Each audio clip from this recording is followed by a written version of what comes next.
আমরা এটা শুনি শহীদুল ইসলাম বাবুলের কাছ থেকে এনসিপির সাথে আন্ডারস্ট্যান্ডিং এর কতটুকু আসলে সুযোগ আছে, আপনারা আদৌ ভাবছেন কিনা, নাকি ট্রিক্সের জন্য আমরা অপেক্ষা করবো যে কবে আসবে।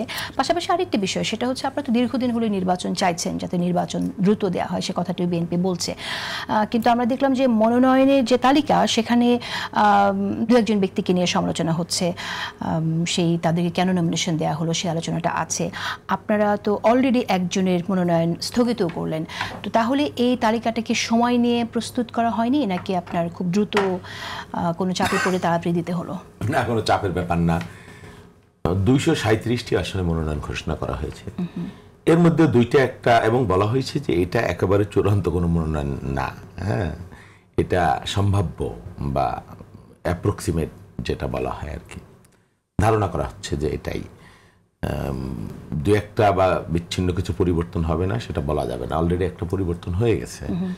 আর এর মধ্যে নানান ধরনের প্রেক্ষাপট, বাস্তবতা, যেগুলো হয়তো আপনিও জানেন না, আমিও জানি না, কার কোথায় কি ভূমিকা, অবদান, হ্যাঁ, এরকম অনেক ব্যাপার থাকে যেগুলো পার্টির হাইকমান্ডের নলেজে থাকে, ধারণা থাকে। অনেক জরিপ হয়েছে, নানান ধরনের সার্ভে টার্ভে হয়েছে। এগুলো হবার পরে কে স্থানীয়ভাবে জনপ্রিয়, যার একজন সম্পর্কে হয়তো আপনার পারসেপশন ভালো না, কিন্তু স্থানীয়ভাবে তিনি খুব উপযোগী, এরকম ব্যাপারও আছে। সেই প্রেক্ষাপট বিবেচনা, এবং দেখবেন আপনি এতগুলো নমিনেশন দেওয়া হয়েছে, এত বড় একটা রাজনৈতিক দল, রিপারকেশন খুব সীমিত। এখানে 5টা না 4টে জায়গায় মাত্র একটা রিপারকেশন হয়েছে। তো এটা বিএনপির মতো দল থেকে আমি মনে করি যে একটা অসাধারণ ব্যাপার। এখানে অনেকগুলা সিগনিফিক্যান্ট ব্যাপার আছে এই নমিনেশনে। নবীন প্রবীণ, হ্যাঁ, যারা দলের সাংগঠনিক দায়িত্বে ছিলেন না, দীর্ঘ বছরের পর বছর, 2 বছর 3 বছর দলকে খানিকটা ছিটকে পড়েছেন, তারাও মনোনয়ন এখানে এসেছেন। আপনি জানেন খুলনা নজরুল ইসলাম মঞ্জু, তিনি দীর্ঘদিন দলের দায়িত্ব থেকে অব্যাহতি পেয়েছিলেন, কিন্তু নমিনেশন পেয়েছেন। রাজশাহীতে মিজানুর রহমান মিনু, হ্যাঁ, তারা এখানে ব্যাক করেছেন চমৎকারভাবে, তাদের গণভিত্তি এটা একটা কাজ করেছে। আপনার বরিশালে মুজিবুর রহমান সারোয়ার, হ্যাঁ, তিনি ব্যাক করেছেন রাজনীতিতে, দীর্ঘদিন তিনি দলীয় রাজনীতির মানে পদ পদবীর বাইরে ছিলেন বা মেইন স্ট্রিমের সাথে ফজলুর রহমান এখানে, হ্যাঁ, তারপরে আপনার তাহসিন রুজদি লুলা, মরহুম ইলিয়াসনী সাহেবের স্ত্রী, তাকে দেওয়া হয়েছে। তারপরে আপনার তুলি, সানজিদ ইসলাম তুনি, যে সানজিদ ইসলাম সুমন, তার বোন গুম হওয়া মায়ের ডাকের সংগঠনের যিনি উদ্যোক্তা, তিনি পেয়েছেন। তরুণদের মধ্য থেকে অনেকে এসছে, রওনকুল ইসলাম শ্রাবণ, ছাত্রদলের সদ্য সাবেক সভাপতি কেশবপুরে।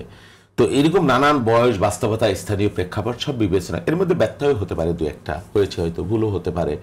মানুষ তো সব ক্ষেত্রে পারফেক্ট হবে না সবকিছু। তো আমরা কি এরকম আশা করব যে যে আসনগুলো নিয়ে এই ধরনের ব্যত্যয় হয়েছে, দল আবারও রিভাইজ করে দেখবে, সমালোচনার প্রেক্ষিতেই সমালোচনা করার পরেই প্রত্যাখ্যান করা হবে? যেমন যেটি প্রত্যাখ্যান করা হয়েছে, এটা কিন্তু অনলাইনে অনেক সমালোচনা হচ্ছিল, পরেই আমরা দেখলাম স্থগিত করা হয়েছে। এর অর্থ কি এই যে অনলাইনে সমালোচনা করে না হলে তাকে মানে আমরা দেখতাম যে সেই নির্বাচন করে সংসদে যাচ্ছেন? না, হতে পারতো, তাও হতে পারতো, যেহেতু অ্যাকনলেজ করেছে পার্টি।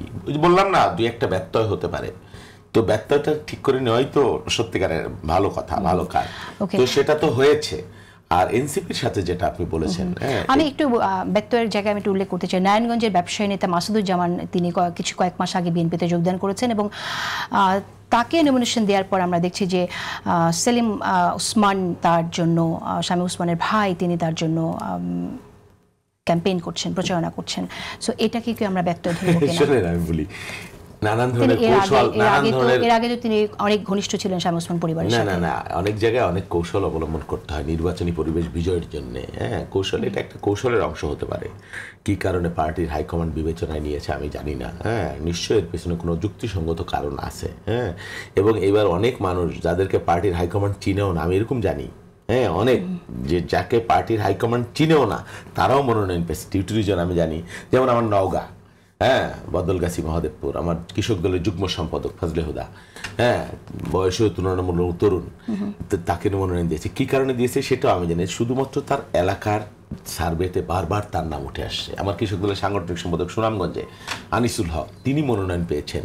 তিনি মানে তুলনামূলক বয়স এবং বাস্তবতা হ্যাবিওট না, কিন্তু এলাকার মানুষের সেন্টিমেন্ট আমি দেখেছি, ওখানে গিয়েছি বারবার, হ্যাঁ 2-3 বার আমি দেখেছি যে মানুষের সাথে কত নিবিড়ভাবে ইনগেজড। এরকম নানান প্রেক্ষাপট বাস্তবতা থেকে থাকতে পারে। তার মধ্যে আপনি যেটা বলেছেন হতে পারে একটা ভুল ডিসিশনও পার্টির হতে পারে, 237টার মধ্যে 3টা ভুল ডিসিশন হতে পারে, বা কোনো অন্য কোনো ভিন্ন কারণেও হতে পারে। আসি যে আপনাদের সাথে এনসিপির জোট হইতে পারে কিনা, সেরকম কোনো সম্ভাবনা আছে কিনা? হ্যাঁ অবশ্যই হতে পারে। তাদের সাথে আমাদের রাজনৈতিক মতাদর্শগত বিরাট কোনো ফারাক আছে আমি মনে করি না।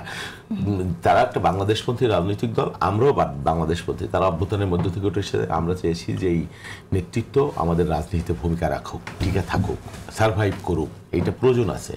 হ্যাঁ, তো পার্টির পক্ষ থেকে আগেই বলা হয়েছে যে এনসিপির নেতৃত্ব তাদের জন্য আমাদের দরজা খোলা আছে, বাট জামাতের জন্য না।